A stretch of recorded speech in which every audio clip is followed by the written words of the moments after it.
منتج أو خدمة ومش عارف تبيعها أو حاسس إن أنت بتصرف فلوس كتير على الإعلانات من غير ما يكون في نتايج. الفيديو ده معمول عشانك.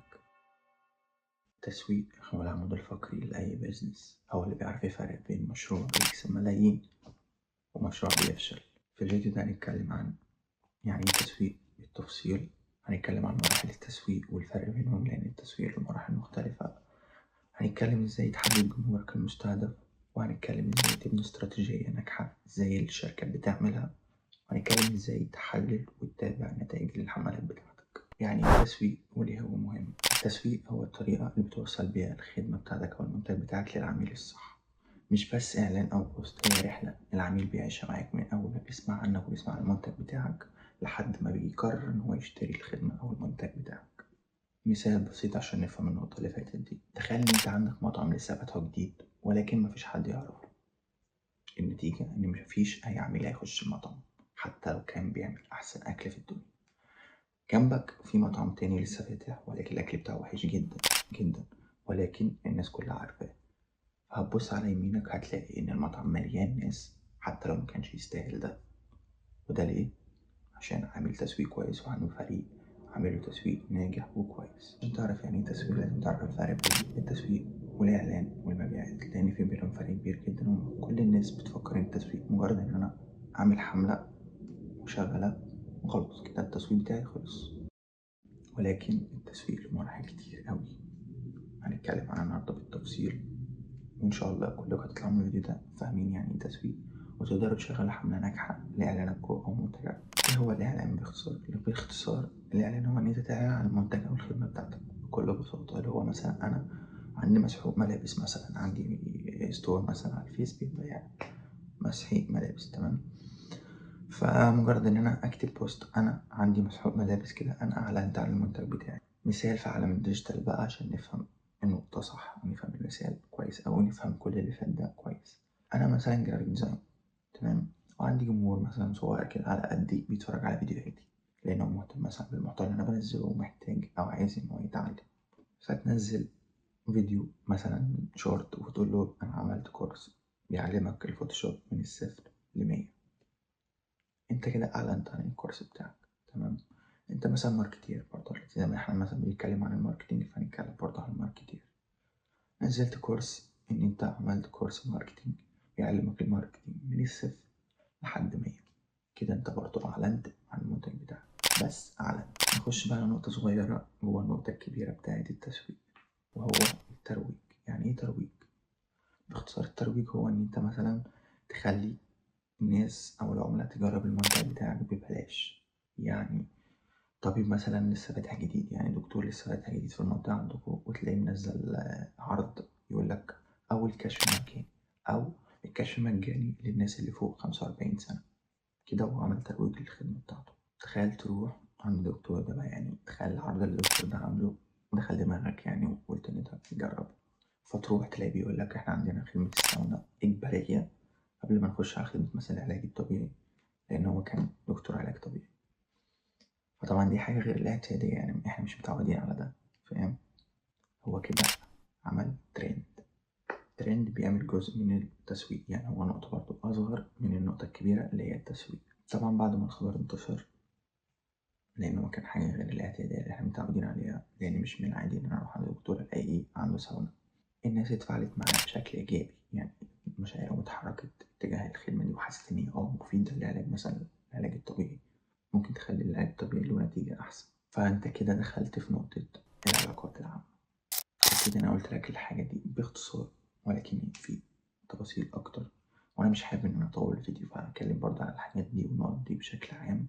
ولكن لو حبيت إن أنا أتكلم بتفاصيل أكتر اكتب لي تحت في التعليقات. وتخيل بقى الدكتور ده بعد ما بقى مشهور شوية، يعني الحاجة اللي هو الترند اللي هو عامله ده خلاه طبعا مشهور، فتلاقيه تاني يوم على التيك توك منزل لك بقى أنا بعمل كذا وبقدم كذا وبعمل كذا.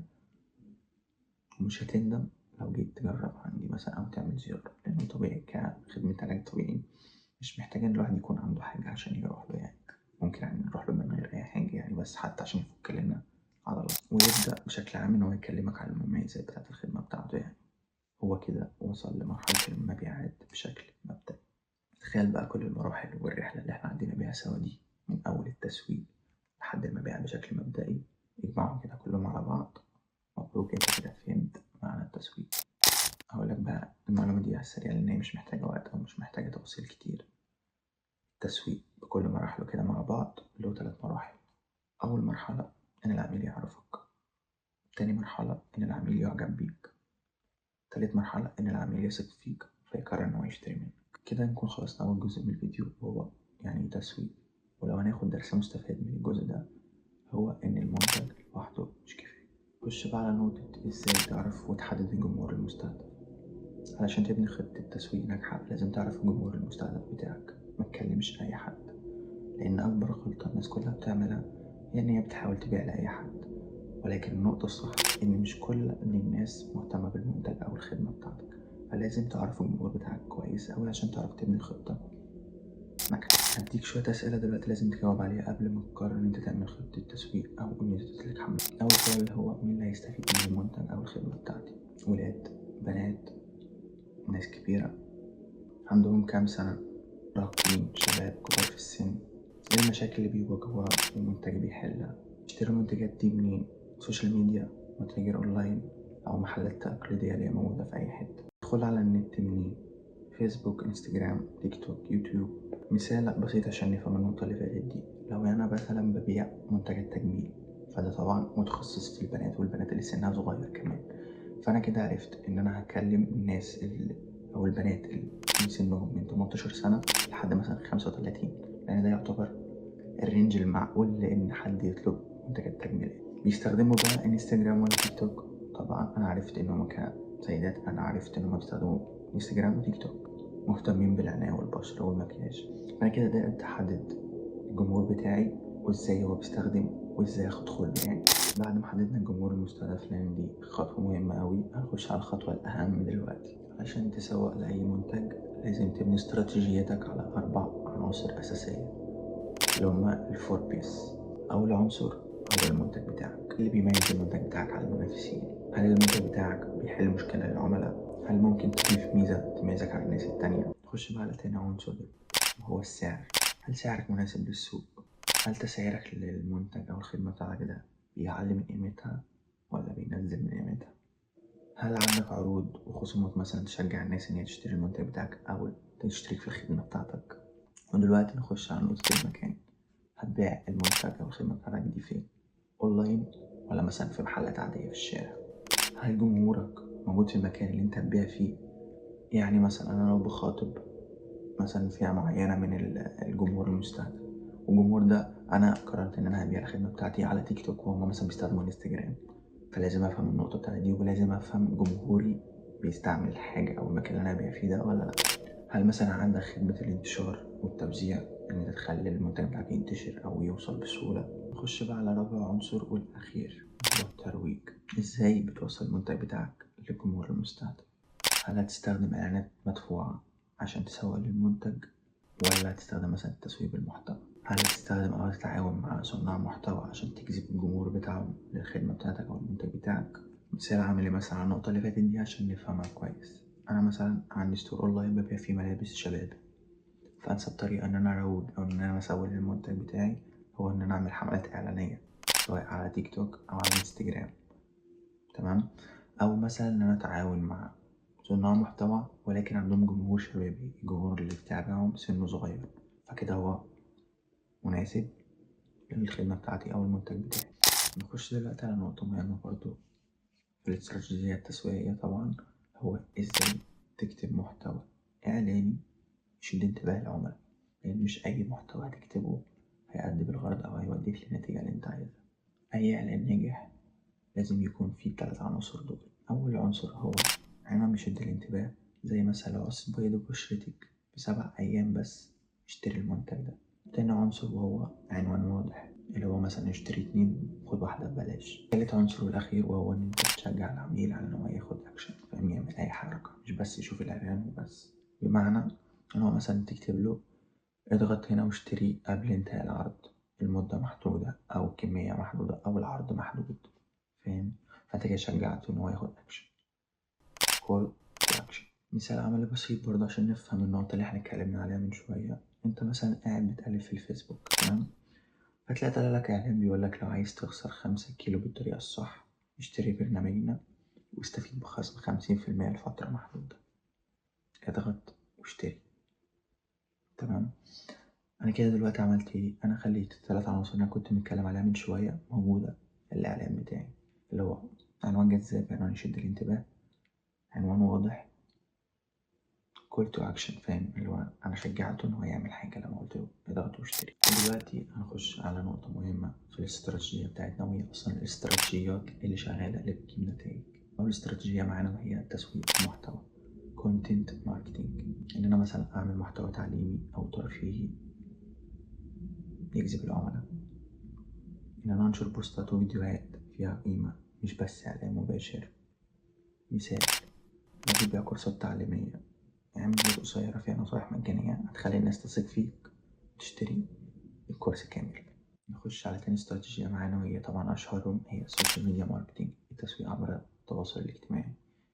بمعنى إن أنا مثلا أعرف المنصة المناسبة للجمهور بتاعي، زي مثلا الانستجرام وتيك توك بيكون مناسب أكتر للمنتجات البصرية زي الهدوم أو المكياج مثلا للبنات.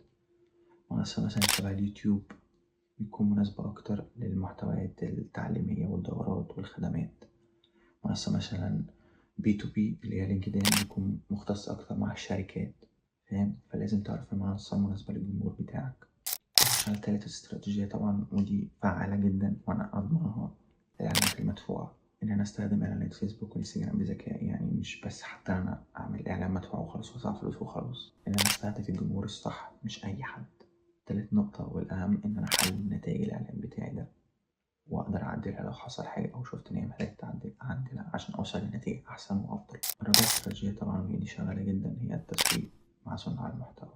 يعني إن أنا أتعامل وأعمل كولابريشن مع صناع المحتوى إن هم يسوقوا الخدمة بتاعتي، إن أنا آخد الجمهور بتاعهم للمنتج بتاعي. وده بيحصل برضه في حالة إن أنا المنتج بتاعي مناسب لجمهوره. مثال برضه، أنا مثلا ببيع منتجات رياضية، فالأحسن إن أنا أتعامل أو أعمل كولابريشن مع صانع محتوى بيتكلموا عن الرياضة والجيم. نخش دلوقتي بقى على آخر وأهم نقطة معانا في الفيديو، هي إزاي أحلل أداء الحملة التسويقية بتاعتي وأحسن كمان من الأداء لو محتاجة تتحسن. علشان أعمل الخطوة دي أنا محتاج إن أنا أتابع الأرقام بتاعت الحملة التسويقية بتاعتي، ماشية كويس ولا أنا بصرف فلوس على الفاضي. علشان برضه أعمل الخطوة دي محتاج أدوات تساعدني. هديكوا دلوقتي كام أداة مجانية، هتلاقوا الرابط طبعا بتاعتها في الوصف بتاع الفيديو أو لا دايما جوجل، ولكن دي أنا لازم أستخدمها في حالة إن أنا بسوق للموقع الخاص بيا، مش بس صفحة على الفيسبوك أو انستجرام. تمام. وهي جوجل أناليتكس، هتلاقي طبعا الرابط بتاعها في الوصف زي ما قلت لك. لو عندي حملات بقى على الفيسبوك أو الانستجرام وعايز أتابع الأداء بتاعهم، في حاجة من انستجرام وفيسبوك اسمها فيسبوك أند انستجرام انسايتس، دي بتقدر تخش عليها وتتابع أداء الإعلانات بتاعتك والحملات الإعلانية بتاعتك اللي موجودة على المنصات دي. ولو عوزت مثلا إن أنا أشوف الناس بتتعامل إزاي، بتتفاعل إزاي مع الموقع بتاعي، مثلا العملاء اللي دخلوا على الموقع بيتعاملوا معاه إزاي، في أداة اسمها هوجر. تمام. هتلاقي طبعا برضو اللينك بتاعها في الوصف. دي بتقدر تساعدنا إن احنا نشوف العملاء اللي دخلت على الموقع إزاي بيتفاعلوا معاه. دلوقتي هديكوا شوية نصايح مهمة برضو عشان تخليكوا توصلوا لنتائج أحسن بالحملة التسويقية بتاعتكوا. هي مثلا أنا لو شايف إن أداء الحملة بتاعتي مش عاجبني، مش جايب نتائج، هحاول أغير يا صورة أو هحاول أغير المحتوى الإعلاني اللي فوق، ممكن ميكونش مناسب أو ممكن يكون محتاج تحسين. طبعا النصيحة التانية دي مختصة شوية في الناس اللي معاها ميزانية إعلانية كبيرة شوية، إن أنا أختبر الإعلانات وأشوف أنه شغال كويس وأنه جايب أفضل نتائج وأثبت عليه.